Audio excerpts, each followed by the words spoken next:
I'm Andrew Thompson. I'm the Public Sector Consul for Cisco Systems, and I'm a former Minister of Education in Canada. Learning and Technology World Forum has provided us with a chance as companies to come together and report on work we've been doing with governments around the world to improve quality of education and assessment systems. We launched last year an initiative to improve overall assessments, and this year was our first chance to table our white papers and really engage in the dialogue in more detail. Technology allows us to accelerate the agenda that governments are working on. Governments have a lot of innovative ideas, there's a lot of new projects, a lot of best practices in play, but technology finally allows us to take that at scale, which is something that's been missing for the last 20 years.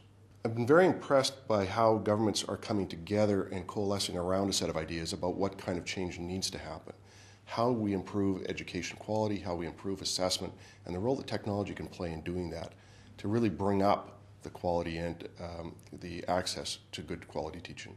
As we've been working with countries around the world to talk about how to build new assessment systems, it's fascinating to see how disparate countries, from Australia and the United States to countries like Singapore, are able to come together to build new assessment systems using technology.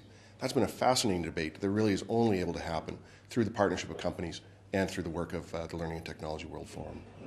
Governments and schools are telling us that the technology can be used in a way that allows us to meet the gap in terms of the number of qualified teachers, to improve the overall quality of information available to students, and to really make the system more relevant, more responsive, and a lot more results-oriented than we've seen in the past.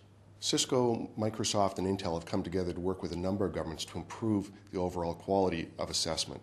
We're working with OECD through PISA, with IEA on the TIMSS reports, to really take a new look at how we should measure student achievement, not just along what grade students are at, but what they're actually able to learn and to be able to contribute.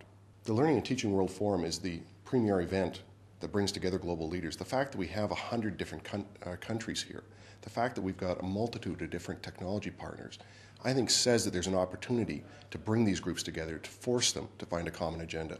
And that is something that is otherwise not done around the world. This is a huge success and a very valuable enterprise to bring companies and governments together to work on the future of education.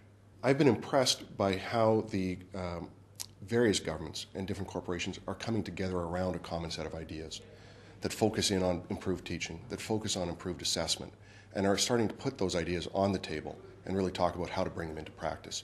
The work through the Assessment and Teaching of 21st Century Skills project sponsored by companies like Cisco, I think has helped be a catalyst for making that happen.